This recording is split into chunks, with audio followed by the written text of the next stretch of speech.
नमस्कार, आपका स्वागत है। कठोर परिश्रम के बावजूद अगर आपको सफलता नहीं मिल पा रही है या कारोबार में नुकसान होता जा रहा है या सेहत संबंधी कोई समस्या है, तो सफला एकादशी का व्रत आपके लिए किसी वरदान से कम नहीं है। सफला एकादशी का व्रत पौष कृष्ण एकादशी को रखा जाता है।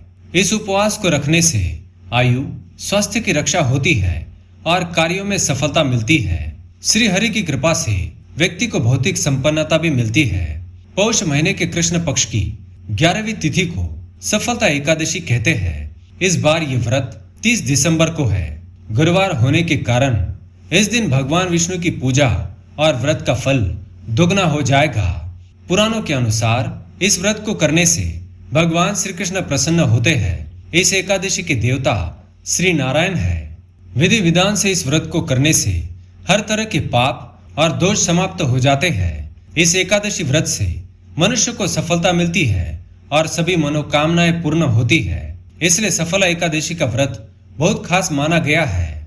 भगवान श्री कृष्ण ने कहा है, जिस तरह नागों में शेषनाग, पक्षियों में गरुड़, सभी ग्रहों में चंद्रमा, यज्ञों में अश्वमेघ और देवताओं में भगवान विष्णु श्रेष्ठ है, उसी तरह सभी व्रतों में एकादशी का व्रत श्रेष्ठ माना गया है। जो मनुष्य एकादशी का व्रत रखता है वे मुझे सबसे अधिक प्रिय है। सफला एकादशी के व्रत के पूजनीय देवता भगवान विष्णु है। शास्त्रों के अनुसार जो भगवान विष्णु की आराधना करते हुए एकादशी के व्रत के दिन रात्रि को जागरण करते हैं, उन्हें कई वर्षों की तपस्या का पुण्य मिलता है।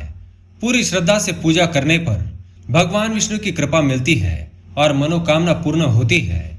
इस एकादशी के व्रत से दुख और दोष भी समाप्त होते हैं। यदि आप किसी बीमारी के कारण व्रत नहीं कर पाए तो भगवान विष्णु की पूजा अवश्य करें। सूर्योदय से पहले जागकर भगवान विष्णु की पूजा करें और ओम नमो भगवते वासुदेवाय नमः इस मंत्र का जाप करें। साथ ही स्थिति पर चावल से बना भोजन, लहसुन, प्याज, मांस और तामसिक चीजें ना खाएं। शराब और अन्य सभी नशे से दूर रहे।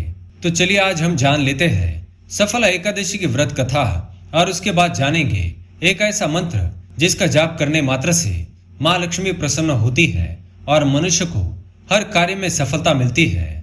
सफला एकादशी की व्रत कथा। एक बार भगवान श्री कृष्ण से युधिष्ठिर ने सफला एकादशी के व्रत की महिमा और महत्व के बारे में जानना चाहा। तब भगवान श्री कृष्ण ने सफला एकादशी व्रत की कथा सुनाई, जो इस प्रकार है। पद्म पुराण के अनुसार चंपावती नगरी के राजा महिष्मान थे। उनके 5 पुत्र थे, जिनमें उनका बड़ा पुत्र अधर्मी एवं चरित्रहीन था। वह हमेशा ही देवी देवताओं का अपमान एवं निंदा करता रहता था। मांस भक्षण एवं मदिरा पान करना उसकी आदत थी। उससे दुखी होकर राजा महिष्मान ने उसका नाम लुम्भक रख दिया और उसे अपने राज्य से बाहर निकाल दिया। पिता के इस व्यवहार से लुम्भक जंगल में जाकर रहने लगा। कुछ समय व्यतीत होने के बाद पौष माह के कृष्ण पक्ष की दशमी की रात आई। इस दिन काफी ठंड थी, जिससे परेशान होकर लंबक सो नहीं पाया। सर्दी के कारण उसकी हालत खराब थी। अगली सुबह एकादशी के दिन वह मृतप्राय हो गया। दोपहर के समय सूरज की किरणें उस पर पड़ी तो उसे होश आया। पानी पीने के बाद उसके शरीर में कुछ शक्ति आई तो वह फल तोड़ने के लिए निकल पड़ा।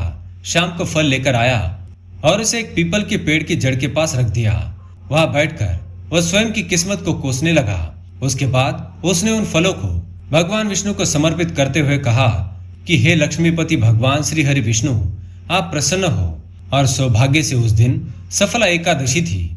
लुम्बक ने जैसे तैसे पूरा दिन व्यतीत किया और रात में सर्दी के कारण वह सो नहीं पाया। पूरी रात्रि जागरण करते हुए व्यतीत हुई। अनजाने में ही उसने सफला एकादशी का व्रत कर लिया। सफला एकादशी व्रत के प्रभाव से वह धर्म के मार्ग पर चलने लगा। उसमें सत्कर्म वाली प्रवृत्ति आ गई। कुछ समय बाद जब इसकी जानकारी राजा महिष्मान को हुई तो उन्होंने लुम्बक को राज्य में वापस बुलाया। राजा महिष्मान ने पुत्र लुम्बक को चंपावती नगरी का राजा बना दिया और राजकाल सौंप दिया। राजा महिष्मान स्वयं तप करने जंगल चले गए। कुछ समय बाद लुम्बक को एक पुत्र हुआ जिसका नाम मनोज्ञ रखा गया। जब वो बड़ा हुआ तो कुंभक ने अपने पुत्र को सत्ता सौंप दी और स्वयं भगवान विष्णु की भक्ति में लीन होकर मोक्ष प्राप्त किया। इस प्रकार से सफला एकादशी व्यक्ति के कार्य सफल करती है और मोक्ष देती है। तो ये थी सफला एकादशी की कथा। आइए अब जानते हैं उस मंत्र के बारे में जिसका जाप सफल एकादशी के दिन करना चाहिए। आर्थिक पक्ष और कारोबार में सफलता। भगवान श्री हरि की पूजा लक्ष्मी जी के साथ संयुक्त रूप से करनी चाहिए। माँ लक्ष्मी और श्री हरि को मिश्री अर्पित करें और इसके बाद इस मंत्र का जाप करें। ओम ह्रीम श्रीम लक्ष्मी वासुदेवाय नमः। इस मंत्र का 108 बार जाप करें और इसके बाद भगवान श्री हरि विष्णु को मिश्री का भोग चढ़ाकर स्वयं ग्रहण करें। ऐसा करने से आपको आपके कार्यों में अवश्य ही सफलता मिलेगी। तो दोस्तों, उम्मीद है आपको ये जानकारी अच्छी लगी होगी। वीडियो पसंद आए तो लाइक करें, कमेंट में जय श्री हरि लक्ष्मीपति विष्णु अवश्य लिखें। साथ ही चैनल को सब्सक्राइब करें। धन्यवाद।